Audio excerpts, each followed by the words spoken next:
Hi, my dearest beloved friends. I received communication from some almine students regarding the fallen original ones. They firmly stated that, supposedly according to some sort of relation, a part of us are led astray or fallen. It seems like promoting religious doctrine of election and predestination. If you're familiar with theology, probably you know what it is. Any kind of theology or doctrine is not about us at all, of course. I'm not trying to identify the source of this information, but it's especially directed against those who already have enough issues with inferiority complex, lack of self-confidence, identity crisis. In the severe case of identity crisis, people are always looking for someone else to support their sense of self-worth or positive self-image. Like, for example, in my teenage years, I found a group of truth seekers that practice so-called personal prophecy. Those folks were literally dependent on their leadership with so-called the gift of prophecy that affirmed their good status with God and man.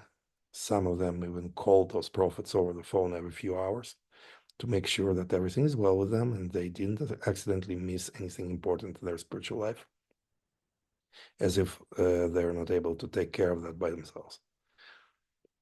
But this belief system that there must be someone higher than them, that their life must depend on higher spiritual authority, is really the mother of all illusions.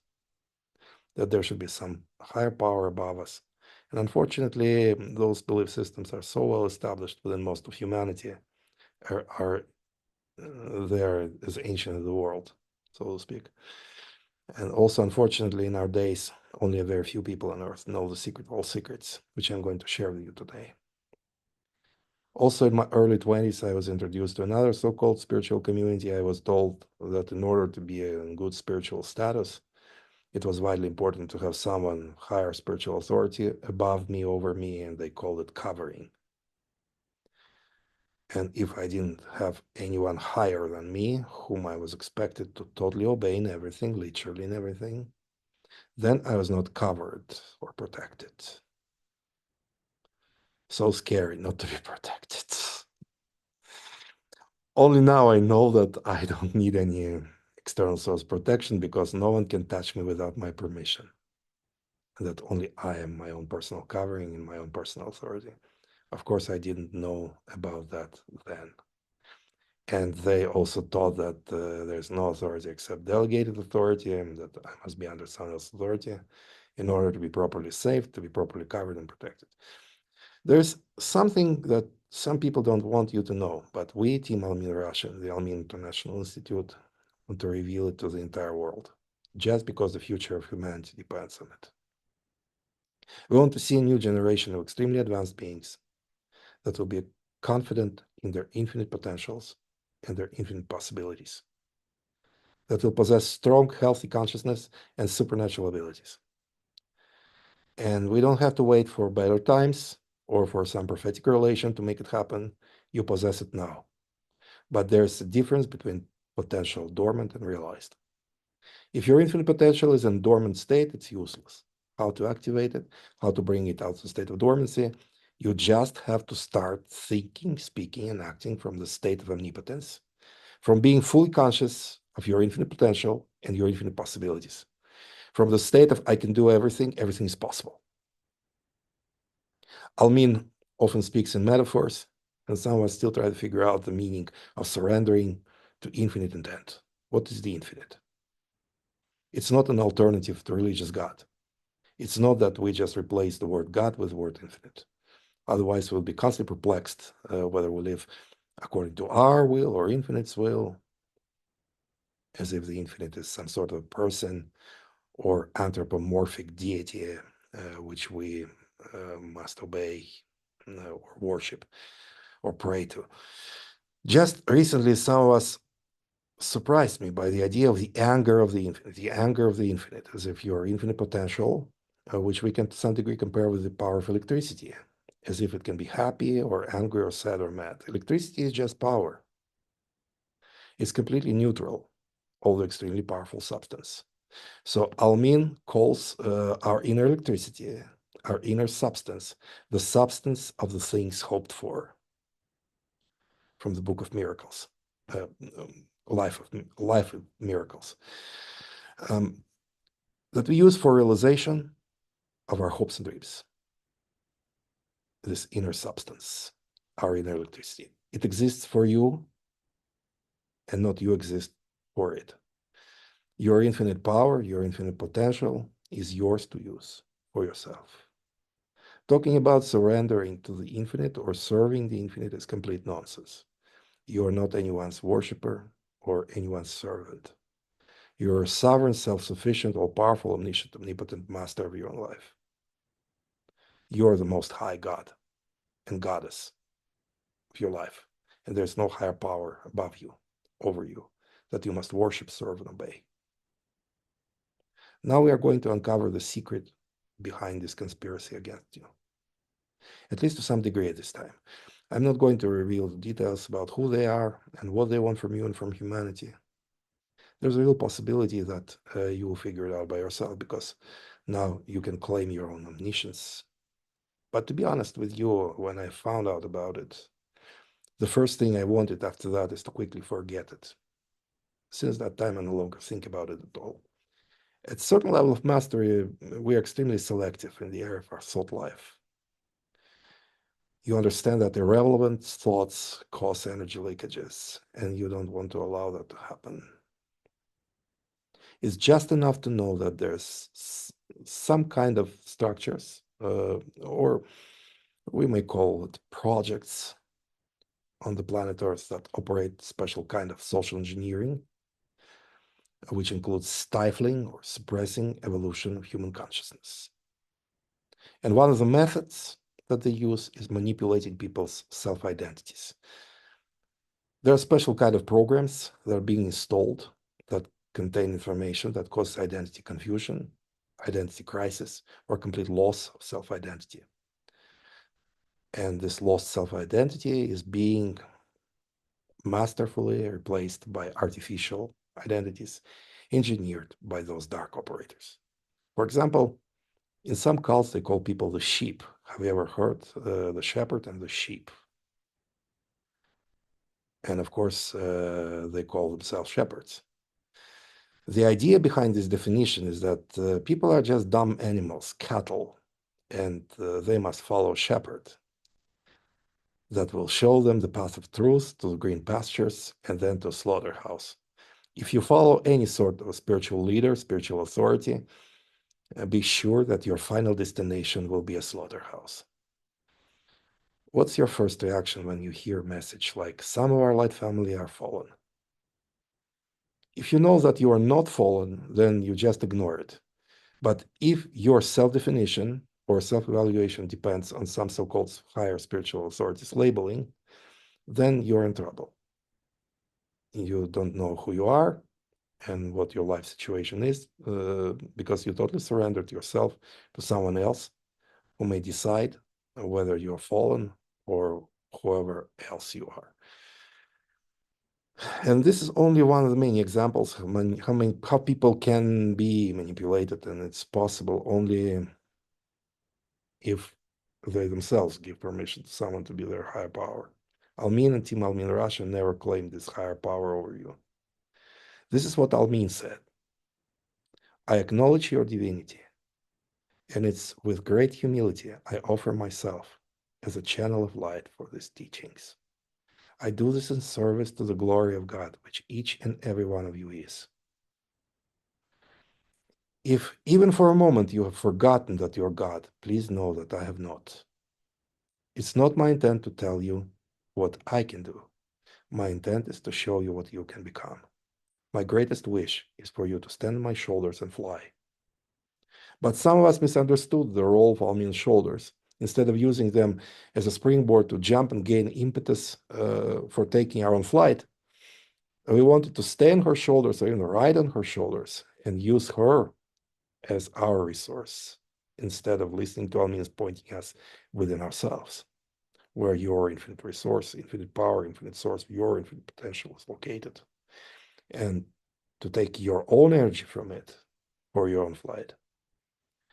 We have some friends who asked us to ask Almin about the symbolical meaning of a dead ladybug on their windowsill. It's theirs to figure it out. It's their windowsill, and it is their dead ladybug. Why ask Almin about it? You have a Dream Dictionary, the Runes, Divinity Quest, and many other most advanced tools.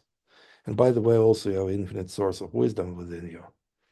Trust no one except your own self, and then you'll never be a victim of dark manipulators. As the ancient wisdom says, man, know thyself. Know yourself and trust yourself and yourself only. Now, how can you know whether you are a fallen original one or not? First of all, the original one means original thinker.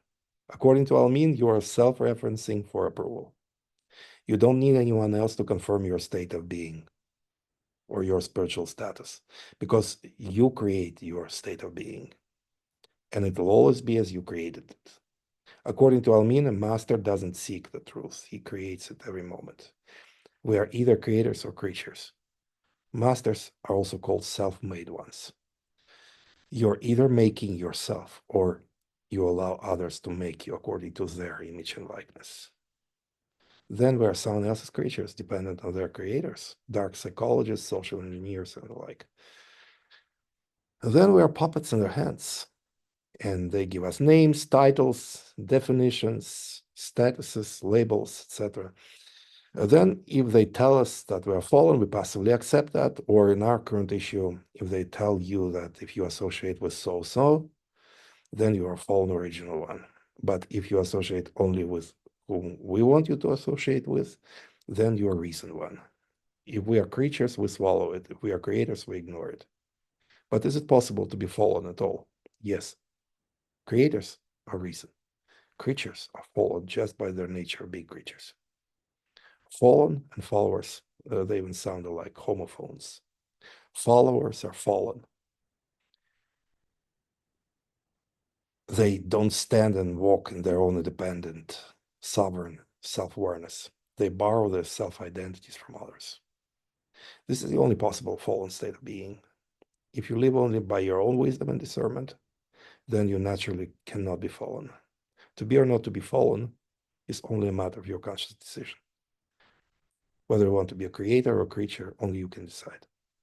In this context, it's necessary and appropriate to discuss the role of Team Almin Russia here. We are not your leaders, we are not your masters, we are not your gurus, and we don't expect any followers. Because we are here to assist creators. If you want to be a fallen creature, then there's plenty of shepherds and slaughterhouses in the world. You can choose any of them. We only associate with the mortal masters or those who are interested to become one. We are just information providers. We have abundance of information resources for you. And we want to inform you how to heal your own self. We are not your healers. We don't claim any special healing powers to heal you. We teach you how to heal yourself, how to make and keep yourself infinitely healthy, infinitely energetic, infinitely productive.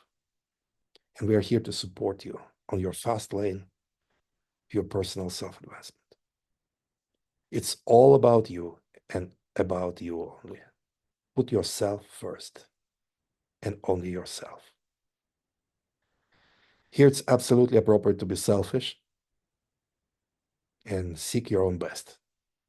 And only you know what's best for you. We don't. We can recommend you different options, but only your inner knowing, your intuition, your inner wisdom can tell you what to choose. Of course, we have hundreds of options. We have a web store, many different kinds of options. Or you can choose not to use any products and tools and to draw only from your own personal infinite source of your true self. What is surrender? It is surrendering your limiting belief systems and accept your unlimited infinite potential. What is living according to infinite intent? It's when all your personal intents and decisions are based on your understanding of your infinite potential instead of self-imposed or artificially imposed self-limitations. Being a master creator is living completely free from the external influences, let alone spiritual leaders, gurus, masters, shepherds, and guides. If we follow any spiritual leadership, a slaughterhouse will be our final destination.